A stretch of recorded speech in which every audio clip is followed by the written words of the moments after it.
भाई साहब बंदा रोबर्टो मार्टिनेज से पूछे और टकले तेरी खोपड़ी में दिमाग नाम की चीज़ है या नहीं।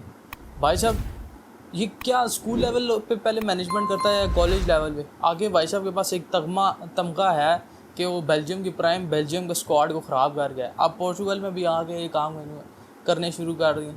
भाई साहब जिस बंदे को तुमने बेंच किया ना आज के मैच में, उसके पास तुम्हारे प्लेइंग के ईयर्स और मैनेजमेंट के ईयर इतने ज़्यादा अरसे से वो खेल रहा है कि तुम्हारे दोनों पीरियड्स मिला लो तब भी इतना टाइम नहीं पहुँच जाएगा। अच्छा भाई साहब इससे बंदा पूछे जब ये वर्ल्ड कप के बाद आया, वर्ल्ड कप के बाद जब ये पोर्चुगल टीम का वो मैनेजर बना तब ये इसने ये टैक्टिक्स क्यों नहीं इस्तेमाल किया। जब बंदा 2 साल से स्ट्रगल कर रहा था उसके अंदर यूरोपियन फुटबॉल के अंदर, बंदा जब 2 साल स्ट्रगल कर रहा है तब इसने ये डिसीजन क्यों नहीं लिया। तब उसे बेंच पे लेके आता, एक हाफ बेंच पे बिठाता, दूसरे हाफ में उससे पोटेंशियल उसका जो था उसे इस्तेमाल कर लेता। लेकिन मैं कहता हूँ अक्ल इसकी घिटों में है शायद। भाई साहब इससे बंदा पूछे खोपड़ी के अंदर एक मादा होता है जिसे दिमाग कहते हैं, मेरे पास है या नहीं। एक तो मुझे शक्ल से ही मनोज लगता है, सीधी जो सी बात है। जोजे मोरिनियो को बनाते भाई साहब, अगला मैं लिख के देता हूँ, जोजे मोरिनियो को इसकी जगह बनाते हैं पोर्चुगल टीम का मैनेजर, लिख के ले लो मेरे से यूरो ले आता। लेकिन चलो जो हो गया सो हो गया। पूछे बंदे को तूने बेंच कर दिया, तब जब उसने अपने फॉर्म में आ गया वापस, तूने पूरा स्क्वाड ही चेंज कर दिया। विटिनिया एक मेंबर की समझ आती है भाई साहब इंजरी होगी, बाकी तूने फ्रंट में उसे क्रिस्टियानो को हटा दिया, पीछे डिएगो डालट को भी हटा दिया पीछे। और अच्छा उसके बाद टैक्टिक्स क्या करो। अच्छा चलो बेंच कर दिया जी, क्रिस्टियानो को बेंच कर दिया। उसके बाद टैक्टिक्स क्या थे, क्या कोई टेक्निक होगी भाई साहब, कोई प्लान होगा कि किस तरह गोल निकालना है, कुछ करना है। प्लान वही था जी, क्रॉसेज डालने हैं। क्रॉसेज भाई साहब पैर के लेवल के यानी फुट लेवल के क्रॉस डालो ना, इतने ऊंचे जो हेड लेवल के क्रॉस डालो, हेड लेवल पे क्रॉस डाले तुम्हारा मेन मैन ही नहीं है। जो एक राफेल लियाओ शायद इसमें फ्रंट में सबसे क्या नाम है कद में ऊंचा था जो कि स्कोर कर सकता है, लेकिन वो इतना स्पेशलिस्ट नहीं है हेडर्स में। तो आपका हेडर स्पेशलिस्ट कौन था स्क्वाड में, पूरे इंटायर स्क्वाड में? Main man Ronaldo. भाई साहब उसे आपने रखा ही नहीं। टैक्टिक्स भी कोई चेंज नहीं की। ये तो टैक्टिक्स वही है जो जब से मैनेजर था तब से वो करता आ रहा। पास टू रोनाल्डो, ज़िनेडिन ज़िडान जब 2017-18 के टाइम पे जब वो रियल मैड्रिड का मैनेजर, तब भी उसका ये टैक्टिक्स है पास टू रोनाल्डो। तो ये नया मैनेजर जो कि रोबर्टो मार्टिनेज है लेके क्या आया, कुछ भी तो नहीं लेके आया। वही सेम टैक्टिक, वही सेम प्लान। रोबर्टो मार्टिनेज की वैसे आज ज़्यादा लेनी चाहिए। चलो प्लेयर की भी थोड़ी मिस्टेक है कि हैवी टचेज ले रहे हैं। जो मैं कहता हूँ रोनाल्डो के जाने के बाद जो बंदा नंबर 7 का दावेदार है ना, मुझे जो नज़र आ रहा है वो राफेल लिया हुआ है। क्योंकि डेबाला ने तो हमें दिखा दिया अर्जेंटीना के मैच में जो चिली के खिलाफ था कि मेसी के नंबर 10 की रिप्लेसमेंट है उनके पास। लेकिन भाई साहब प्लेयर्स की जहाँ तक बात करें, प्लेयर्स ने बहुत अच्छा परफॉर्म किया। मेन मैन डिएगो जोटा की बात करें, वो भी बहुत अंडररेटेड है, उसने अच्छे शॉट लिए। राफेल लिया भाई साहब, उसे स्ट्राइकर डाले थे भाई साहब। डिएगो जोटा को लेफ्ट विंग पर ले आते और राफेल लियाओ को स्ट्राइकर डाल देते। राफेल लियाओ ने इतने करीब शॉट्स लिए भाई साहब, एक तो बिल्कुल अंदर जाते जाते बच्चा जो क्रॉस बार से भी डिफ्लेक्ट हुआ। दूसरा ऑप्शन हुआ भाई साहब ने पेड्रो नेटो की जगह क्रिस्टियानो को ले आया, पालिनिया की जगह जॉ फिलिक्स ले गया। भाई साहब पालिनिया ने अच्छी गेम की, लेकिन पालिनिया भी तो कोई क्रिएटिविटी नहीं प्रोवाइड कर रहा था ना।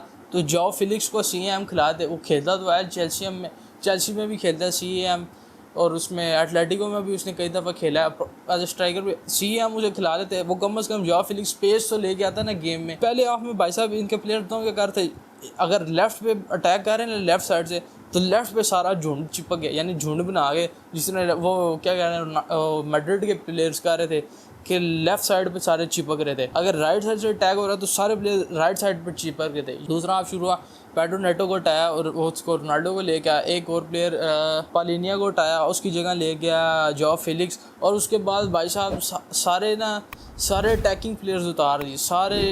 डिएगो जोटा भी फील्ड पे है, राफेल लियाओ भी फील्ड पे है, रोनाल्डो भी फील्ड पे है।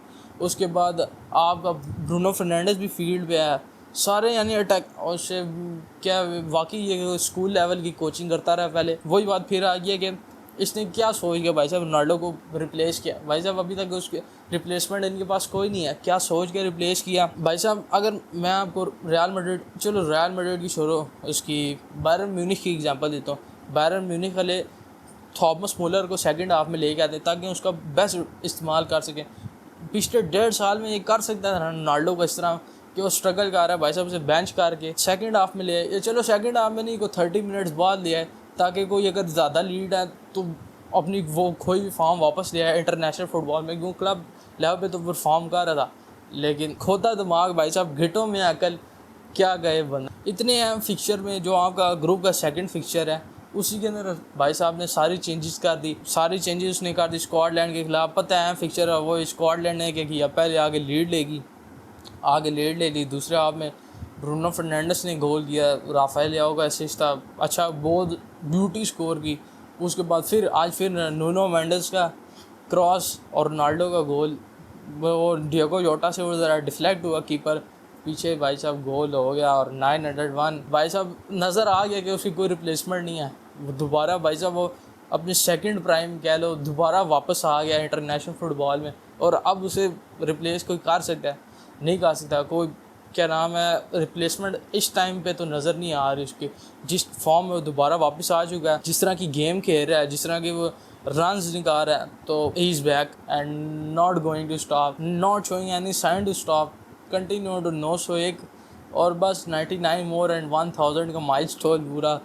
आई थिंक सो भाई साहब कि एक वर्ल्ड कप भी आ जाए तो सोने में सुहागा हो जाएगा। दूसरी तरफ भाई साहब अभी पीछे जितने भी मैचेस हुए हैं उसका भी थोड़ा सा उसके ऊपर भी थोड़ी नज़र डालते हैं, थोड़ा रीकैप देते हैं। क्रोएशिया की बात करें, वो पोर्चुगल वर्सेस क्रोएशिया के मैच में तो मैंने इतनी मॉड्रिच की बात नहीं की, लेकिन भाई साहब कल जो मॉड्रिच ने फ्री किक निकाली उन्हें आगे निकाला है, आगे यानी पॉइंट्स में ले आए, पॉइंट्स फाइनली उन्होंने को हासिल किए हैं। नॉर्वे वर्सेस कजाकिस्तान की मैच करें, भाई साहब हालैंड के खेलता है, मैं नहीं मानता हालैंड नेशनल टीम में खेलता है। मैं तो जब से फुटबॉल फॉलो कर रहा हूँ, मैंने तो हालैंड को नेशनल टीम में खेला ही नहीं। और उसके बाद इतनी गंदी परफॉर्मेंस नॉर्वे की, भाई साहब नॉर्वे की इतनी गंदी परफॉर्मेंस, हालैंड की बात ही कर रहा, नॉर्वे की टीम की ऑन पेपर बहुत अच्छी टीम थी, लेकिन ग्राउंड में पता नहीं क्या किया हालैंड ने। भाई साहब बहुत करीब, एक दो चांस बहुत करीब से निकले हालैंड के, लेकिन चलो खैर कोई नहीं। कजाकिस्तान ने डिफेंसिवली बहुत अच्छा परफॉर्म किया, बहुत बेहतरीन परफॉर्म किया कजाकिस्तान ने। कोई भाई साहब ये कजाकिस्तान की विक्ट्री थी नॉर्वे के ऊपर कि उन्होंने 0-0 से ड्रॉ किया। दूसरी तरफ फ्रांस वर्सेस इटली की बात करें, भाई साहब मैं एक्सपेक्ट तो करता था कि इटली टफ़ टाइम देगी फ्रांस को, लेकिन इतना टफ़ टाइम देगी ये मैं एक्सपेक्ट नहीं करता था। मैं भाई साहब अगर किलियन एम्बाप्पे की जगह होता ना, मैं कोई मजबूत सी दीवार देखता और भाई साहब उसके अंदर बगैर किसी ब्रेक के भागता हुआ जाके उसके अंदर जाके अपना सर मार देता, या अपना सर मारता या उन प्लेयर्स का सर मारता जो इतनी गंदी परफॉर्मेंस दे रहे थे। इटली ने भाई साहब क्या मैं कहता हूँ वो नंगा किया इन्हें, ओ हो क्या भाई साहब इनके कपड़े उतारे हैं, उन्होंने फैंटा चंडे मैं कहता हूँ चपेड़े लगाई हैं, वो भी धूप में खड़ा करके।